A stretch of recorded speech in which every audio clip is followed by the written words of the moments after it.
Hi guys, welcome back to my channel. So if you watch my videos, you know that I don't typically do sit down videos like this or talking videos or like Q&A, stuff like that. It's not something that I normally do. I mostly just do vlogs. This week I was planning to film a video and I'm just gonna be honest, I didn't film it. I'm doing a kind of like a backup video, and because I didn't want to film another get ready with me, which is usually my like backup video when I don't have one to post, I'm actually going to be doing a little like book recommendation video, and I'm not sure how this is gonna do because like I never talk about books on my channel.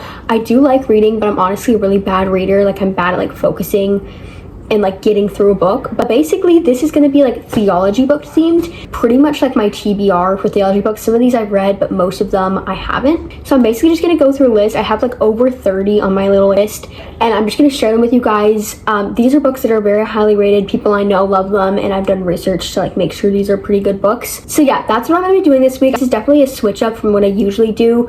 So if you're not interested in this type of stuff but you do like vlogs, I do have a lot of other vlogs on my channel, and there'll be one on the end screen of this video. But obviously you did click on this video, so you're probably at least a little interested. Anyway, we are going to get right into it. I'm just going to be reading the list from my phone. It's actually my sister's phone because I'm filming on my phone. So the first book on my TBR is Mere Christianity, one of the most basic books for Christianity. I've read about half of it, and from what I know, it's basically just a breakdown of the Christian religion and just kind of showing like the logic to it and how it plays in with like reality and like basically, it's like a logical explanation of Christianity. It's written by C.S. Lewis, and he actually used to be an atheist, so it kind of compares Christianity to atheism and paganism, and it kind of like breaks down what's different and how Christianity is true. It's definitely more of like the lighter books written by C.S. Lewis because he has more compact, harder to read books that are going to be listed later, but this is definitely a good one for like a beginner. It's still not like easy to read, but it's definitely not like super hard too. Next one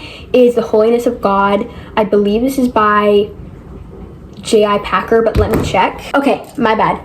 The Holiness of God is written by R.C. Sproul. I'll put a picture of the book. I actually have this. I'm about to read it after I finish Mere Christianity. I've started, like, I think I've read maybe a page or two, but that one is supposed to be really good, and I assume it's pretty much talking about the holiness of God. There's probably other topics in there too, but yeah. Number 3 is Knowing God. This I'm certain is by J.I Packer. Okay, I'm right. It's by J.I Packer. This I think is one of the books that's like smaller but harder to read. The God Who Is, I believe that's by D.A. Carson. I didn't really write down the authors, but I feel like I should say who the authors are, but I also don't want to be like searching up who the authors are, so I'm just going to show you guys the authors that I know, and I'm pretty sure it's by D.A. Carson, but you can fact check me, I could be wrong. Number 5 is Systematic Theology. Number 6 is The Golden Booklet of True Christian Life. I am going to check who wrote this because I actually just want to know. My phone decided to run out of storage while I was filming that, but basically the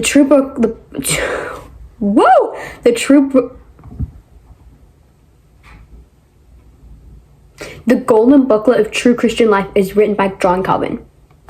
Okay, 7 is Miracles, and I know who this is by. It's by C.S. Lewis. This is considered, I guess, one of the harder books to read.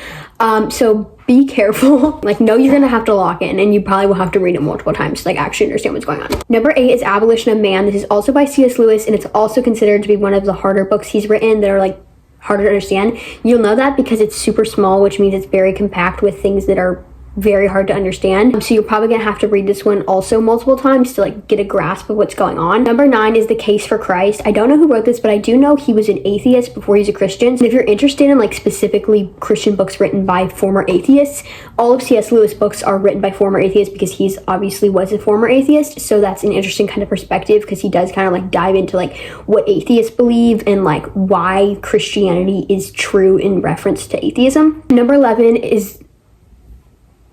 Number 10 is The Weight of Glory. Number 11 is The Great Divorce. This is also by C.S. Lewis. Number 12 is The Problem of Pain, again by C.S. Lewis. Number 13 is Concise Theology.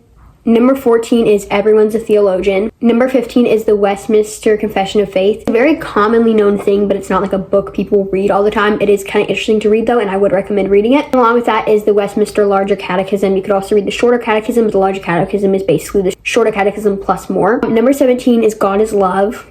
Number 18 is the Holy Trinity. Number 19 is Biblical Doctrine. Number 20 is Communion with God. Number 21 are Institutes of the Christian Religion, and I'm pretty sure Calvin wrote that. Number 22 is Know the Truth, and I think that's by J.I Packer. Let me look that up.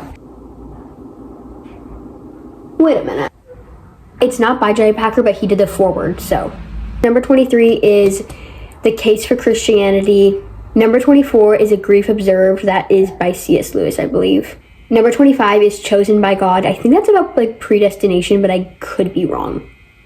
Number 26 is What is Reformed Theology? 27 is The Bondage of the Will. Number 28 is Not a Chance. Number 29 is The Wonderful Will of God. Number 30 is just the Book of Church Order. I feel like that would be fun to read, and I want to read it. I'm also going to go into theology, so it would probably be good for me to read it. Number 31 is Knowing God's Truth. Number 32 is Augustine Confessions, which is obviously by Augustine. I have read this. I think I've read the whole book. I'm rereading it for school. It is honestly kind of hard to get through, but it's not like super like crazy like theological ideas. It's more like personal confessions and like his like personal testimony kind of. So it is a very interesting book, but it's not as like deep as like Abolition of Man, I guess.